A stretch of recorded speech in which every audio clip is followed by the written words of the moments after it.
ও মা, জীবনে তোমার ভালো একটা কাপড় দিতে পারি নাই রে মা, তোমার একটা ভালো শাড়ি দিতে পারি নাই মা, খাবার রান্না করে তোমার আগে দিতে পারি নাই। ও মা, এতদিন অন্যায় হয়ে গেছে, অপরাধ হয়ে গেছে মা, তুমি মাফ করে দাও। দেখবেন মা, চোখ দিয়ে জমিনে পানি পড়তে দেরি, আমার আল্লাহর আরশে দোয়া পৌঁছাইতে দেরি হবে না। জোরে বলেন মারহাবা। আল্লাহর আরশ মহল্লা মার জন্য খুলে দেবে। আমার আল্লাহ বলবে, বান্দা তোর দোয়া করতে, তোর মায়ের দোয়া করতে দেরি হবে, আমি আল্লাহ তোর দোয়া, মায়ের দোয়া ফিরাইয়া দিতে পারি না।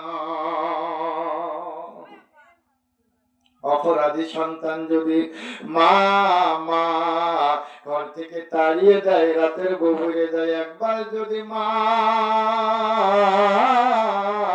বলে ডাক দেয়, এমন কোন মা নাই রে, ওই মা সন্তানদের ফিরাইয়া দিতে পারে না।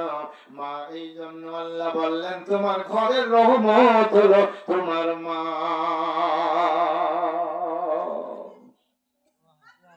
মাকে যারা বেয়াদবি করেন, মায়ের সাথে তোমরা জোরে কথা বলো, আজকে থেকে তওবা করে নিবা, মায়ের পাও ধরে মাপ চেয়ে নিবা। আমার ভাইরা, মা এমন একজন জনম দুঃখিনী, এই মা যার ঘরে আছে, একটা ফল নিয়ে যায়, যদি বলো মা তুমি এই ফলটা খেয়ে নাও, আমার আল্লাহর রাসূল বললেন যে তোমার একটা কবুলিয়াতের উমরার সওয়াব আমার আল্লাহ আমুলনামায় দিয়ে দেবে। জোরে বলেন মারহাবা।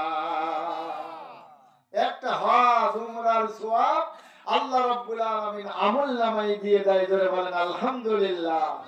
তাহলে মার দাম আছে, জোরে বলেন মার পাওয়ার আছে। মায়ের দোয়ায় সন্তানের তকদির খুলে যায়, মায়ের দোয়ায় সন্তানের রিজিক বেড়ে যায়। আসমান থেকে আল্লাহ রাব্বুল আলামিন মায়ের দোয়ার কারণে তোমার ধনী বানায় দিতে পারে। জোরে বলেন সুবহানাল্লাহ। আওয়াজ করে বলেন আল্লাহু আকবার। ভাইরা আমার, বন্ধুরা আমার, এই জন্য আমরা মাকে ভালোবাসি না, মার সেবা করি না, মাকে খেদমত করি না।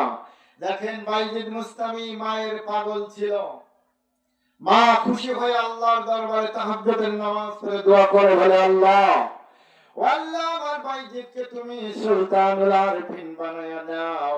আল্লাহ দোয়া কবুল করে